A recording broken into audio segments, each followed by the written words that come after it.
everyone, it's Teresa and I have a fun video for you. We're gonna jump right into it. Alright, so we're starting off with one of these amazing signs from the Dollar Tree. I could not believe it. This sign doesn't have any glitter. Like, there's nothing, no glitter at all. Can you imagine? So of course, I'm just gonna clean everything off of the back. I, took off the little hanging signs underneath. I'll save those for another project, and taking off the sticker that was like super stuck. And then we're just gonna sand off all of the little bumpies on the back. And I've got 2 of these pallets from Dollar Tree I'm gonna cut up. All right, so when we're cutting our stuff, what we're gonna do is you're gonna take one of your pallets and you're gonna cut this in half. Now, you might not even have to do this if you have the smaller pallets. I don't. You're going to cut it in half, and then you're going to cut off the excess. So like this little cross beam, you cut off the excess in the middle. You've got 2 halves. We're going to use those. And then what I also did is I cut one, and you just basically need some blocks. So what I did is I just cut off this little cross beam. It was here, and I cut this part in half and then cut off the cross beam, and did that for 2 on each side because I need little gates. And you could do all of this with popsicle sticks, scoring with a craft knife, or cutting with scissors if you are using popsicle sticks. This is just what I have. This is what I wanted to do. So now that everything's cut, I'm just going to sand everything down, and I'm going to get my antique wax from Folk Art. I'm going to take a little paper towel, dampen it a little bit, and use that as like a makeshift like baby wipe because I don't have any. I need to buy some more, and that's okay. And I'm just going to apply some of the antique wax, and my paper towel starts to completely fall apart. So I decided to go in with a brush, especially in like the little cracks, the little, indents, little areas that are a lot harder to get to. I water it down just a little bit so that I can get it kind of to smooth over everything a little easier. Once those are done, we are going to just start to assemble my little crate back thing. I don't really know what to call this. The little crate that's going to sit on the back of the truck. I'm going to do some wood glue and some hot glue. Sorry for the headshot you just got. And I'm just going to start kind of putting it all together. You're probably going to see a couple of headshots. Sorry, guys. Again, a combination of those 2 glues. We're going to use those 2 longer pieces to make almost like a little bit of an L shape, and then we're going to glue on the little extra pieces. I don't really know what to call all these different pieces, so I'm just going to continue to call them pieces, apparently. And we're just going to go ahead and glue everything all together. Now, on that first go around that you saw, I actually did not care for that, so I'm going to flip that off, take off all of the extra hot glue that's on there, sand it down a little bit here in just a second. There you go. See, I got my little sanding block. We're going to sand that down, get any of the little bit of glue remnants off, and we're going to try it again. Add my antique wax just so I can keep the same coloring, and I'm just going to add that other stick right on. It's almost like everything's connected and it bends and moves with it, even though obviously it does not. So it's like basically I was making it to where it was like a continuation of itself, even though it's quite obvious that it's not that way because that's not how it was made, but that's all right. So once we've gotten our little makeshift crate finished up, sometime today. Oh, nope, I still have one more piece to do. They kind of started to not really fall apart, but kind of wanted to bend away from where they were supposed to. So I went ahead and added a little bit of hot glue in all of the corners. Now I have this little Farm Fresh wood cutout from the Dollar Tree, and it comes in like a pack of 6, unless you're like me and somehow you magically got 2 of the same one in a pack.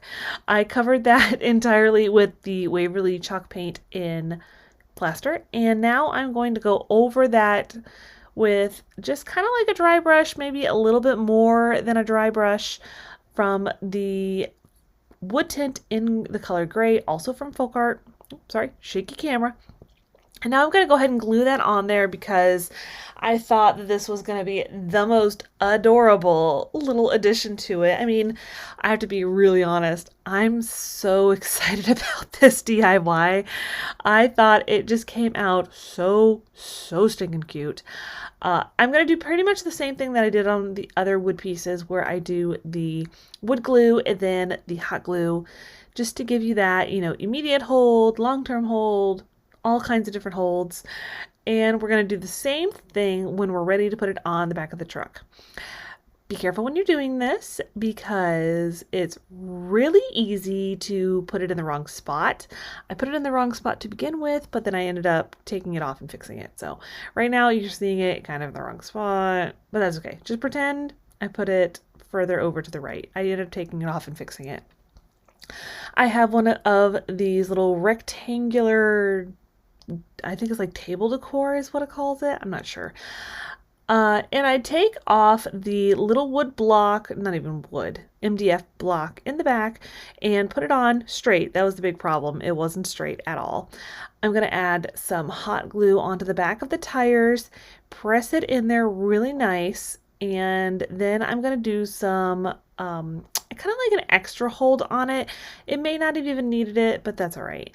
I'm going to trim off some of the popsicle stick and put that down on the truck part, and then I'm going to trim off the rest of the popsicle stick and use that as like my hold on the actual box. Basically, there was too much of a gap between the box and the truck, so that is why I kind of doubled it up like that, because like I said, it's just too much of a gap. It wasn't working. It was gonna be, I was afraid it was gonna like pull the whole thing back and it wasn't gonna work for the extra stability that I was looking for. Once that's done, we're gonna start kind of filling everything in. I have some raffia from the Dollar Tree. This stuff is, I don't even know. It's not the easiest to work with. I'm going to put this in like the same category as their Spanish moss because it gets everywhere. It makes a big mess. So consider yourself warned. This stuff is a mess. I'm not really sure if there's another thing out there that would kind of work for it, but I wanted this like hay look, which is really what the raffia is doing for me. So I'm just going to go with it. Now you'll notice those little blocks of hay. Those are Dollar Tree as well. A little tip for you, go ahead when you get them and you take them out of the package, spray them down with some aerosol hairspray. That's going to help keep all of those little bits in there because they want to all fall apart and you don't want that.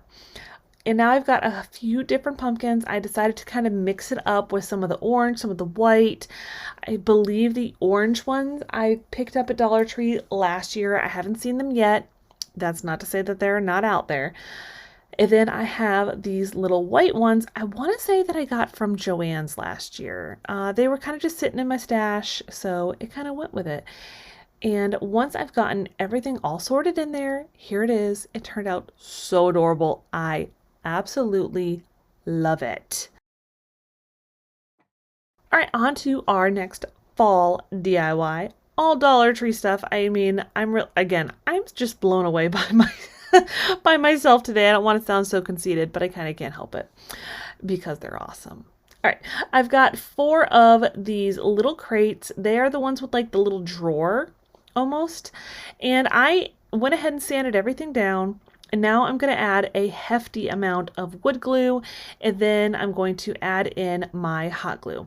Kind of the same idea. We're trying to get that long-term hold, immediate hold, the whole thing.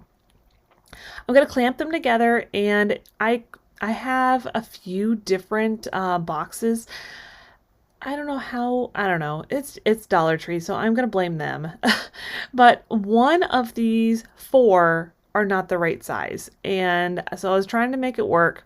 And you can definitely fill in all of these little gaps that you see. That would give you a much more seamless look to it. It all depends on what you want to do with it. I decided not to do it, probably mostly for time, to be really honest. Once everything is completely clamped down, sorry, I hit the camera with my head. I'm going to take this poor little wood snake toy. Rest in peace, little snake. I am just going to trim off the head and the tail on this because I need him not as a snake, but as a handle. I'm kind of just finding out which side I want to go with. And before I do that though, we are just going to paint the entire thing in Waverly chalk paint and plaster. And then when in doubt, we are going to wax it out. If you've been here for the last couple of weeks, you know that that is one of my subscribers kind of mentioned that should be like my slogan, and I kind of love it. So that's what we're going with. I've just got the same antique wax that we used on the last DIY. And let's be honest, it'll probably be in just about every DIY I ever do. And I'm just going to brush that all over the place, making it very rustic, very worn looking. This, if you didn't recall from the thumbnail, this is going to be kind of like a milk crate. Obviously it's not like the traditional one. I looked it up, pictures of it, and it should have been either white or metal, more like a basket. But that's okay. So on my handle, aka the poor unfortunate rest in peace snake toy, I did the Waverly chalk paint and plaster again, and then I went over it with the antique wax as well. Now we're going to get out our trusty wood glue, and I am going to do a generous amount of that and my hot glue, trying to make this little guy sit up on my crate. I would not suggest that you use this kind of handle for anything other than decorative. It's not going to hold. I'm just warning you now. So I've got these bottles that I got from the Dollar Tree. They are absolutely adorable. I'm going to do 4 of them in the Folk Art White Adirondack, and then I'm going to take my antique wax and go over all of them just to bring out all of those details, and they are amazing. I can't get over them. They're like, they say something about Heritage Milk Company, and the back of it even says like to return it to Heritage Company. I mean, the detail in it is adorable. I cannot get over how much, like how surprised I am that you get something like this from the Dollar Tree. Here's how it turned out though. It turned out amazing. I just absolutely love this. It needs a little pop of color. You guys will have to let me know if it needs like a little label on the front. All right, so I've got a segmented pumpkin from the Dollar Tree. I'm going to just do a full coat of the plaster chalk paint again.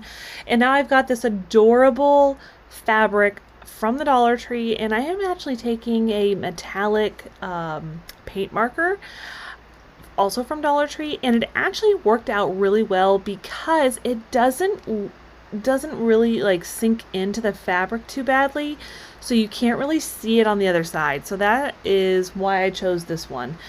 And I am just basically stretching my fabric out and tracing along all of those little grooves so that I know where to cut it.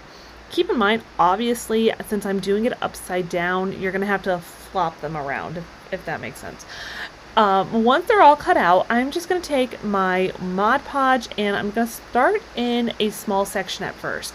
Now, when you're placing it, you can really stretch it to make it fit a little bit better. It is definitely better to cut it a little bit too big versus cutting it a little bit too small. And the fabric is a lot more forgiving than scrapbook paper is, especially if it's a thin scrapbook paper, just because, you know, you can put it down and smooth it out. It does not wrinkle like it would if it was a thinner paper, and I'm in love. I'm absolutely in love, and I'm going to do this for each different little segment. Once you're done with that, I'm going to go through and cut down a little bit of it with some scissors. Now, another little tip for you, once you have gotten it completely trimmed around, you can either do this with scissors or you can just leave it the way it was, meaning don't do what I'm doing right now. And what you can do is you can go ahead and put down your Mod Podge, and then you can go around with a little bit of sandpaper. I used this really teeny tiny little piece of sandpaper and kind of roughed it up and all of that. And then naturally I'm going to go in with some more antique wax, and I'm going to kind of give a little bit of a shadowing to all of the little cuts into the pumpkin, with the antique wax. And then once I do that, I'm going to go around all of the edges of the fabric with it.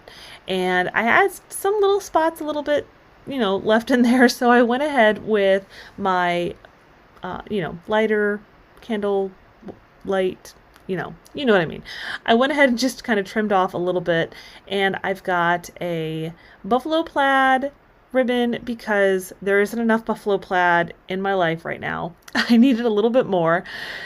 I needed it obviously to cover up the hole because who wants to see that? Nobody. I'm just going to give a couple little ducktails on there, add my hot glue, put it on the top, and it is as cute as can be. By the way, this is my Jamie pumpkin. She is my friend from What's Jamie Making. She loves all things teal and buffalo plaid. So that's my Jamie pumpkin. So speaking of my friend Jamie from What's Jamie Making, she's actually my very good friend who does Chalk Couture, who introduced me to Chalk Couture, my latest obsession, and we're going to get into that right now. I just did a coat of the Plaster chalk paint, and now I have put down my transfer. This is just adorable. I can't get over how cute these things turned out. I'm just going to make my own color, adding the colors Currant Jam and Orange Peel, both from Chalk Couture. Surprise, right? And I am going to use those, that like little combo color on all of my lettering. It gives it a really pretty like burnt orange, like really burnt orange. It's a little bit on the red side, but I am kind of loving it. I was really feeling the traditional, you know, fall colors on this particular DIY. I'm going in with orange peel right here on the main part of the transfer, and I went back and forth. I was thinking about breaking it up a little bit because you can do that with all of these transfers. If you don't want to make it all in one piece, you can use it on different elements, different pieces, break it up, combine different, you know, different transfers to make what you want. Just tons and tons of different possibilities. Now, first I was going to do black on this little arrow, and then I decided, I was like, that's a little too harsh. Nothing in this is harsh. So I did the storm color. And if you notice, I got a tiny little bit of bleed through on the lettering. It's definitely operator error. And so I used the board eraser just to clean it up a little bit, and then added in my paste, my chalk paint back in just to, you know, kind of blend it all back in. Once I am done with the actual sign itself, I'm going to take apart a couple of these little pumpkins, and I pulled apart my stem. Yeah, I don't know. So it wouldn't come out easily by just pulling on it. So I pulled out the pliers and pulled it apart. I apparently do not know my own strength. I lift things up and I put them down. If anybody knows where that comes from, I wouldn't be able to tell you if you're right or not, but I don't know. It's late, guys. Sorry if this video is a little bit more funny, Theresa, than you're used to. It's kind of late. This was a last minute decision video, and I'm loving the way everything turned out, but by the time I've gotten to the voiceover, it is very late at night. Very far past my bedtime. But once those pumpkins are ready to go, I'm just going to add my hot glue, glue them down to my little sign, and here it is. It turned out really cute too. I can't get over it. I'm sorry. I'm tooting my own horn here, but I think everything's adorable. All right, last one. Who doesn't need a beaded garland? So I've got this little acorn. I've already stained it in a combination of the wood tints in gray and walnut. And now I am going to add this Chalk Couture transfer. It is a part of another transfer. I'll have everything, of course, listed for you below, and all of my Chalk Couture links in the link tree, in the description box. That's a lot of places to go for, but just go in the description box. Everything will be there. And it's not obviously made to fit on a Dollar Tree item, but it kind of fit almost perfectly, at least close enough. I'm going to show you how to make it look like it would fit perfectly. And I'm using, again, the same color, Currant Jam. It's a really pretty burgundy color, and here's the peel. It's coming, guys. I'm sorry, I'll never do that again. I'll never make this sound like I'm trying to sing because I can't sing. But it turned out really pretty. I absolutely love it. So once I am done with that, I'm going to take the same paste and kind of just go through and fill in any of the little areas that it did not cover. You know, the transfer itself obviously didn't cover everything because it wasn't made for this. Chalkator actually does make all these different shapes perfectly. You know, they have the cutouts that you can purchase, but if they fit on a Dollar Tree item, why not? I will suggest add a little bit of water to your brush and it makes it a lot easier, glides on perfect. I'm not going to walk you through the torture of watching me make this garland because it was rough. But here's how it turned out and it looks amazing. I'm so excited with all of these projects. I hope that you enjoyed them too. And please consider subscribing if you liked what you saw today. And I will see you next time.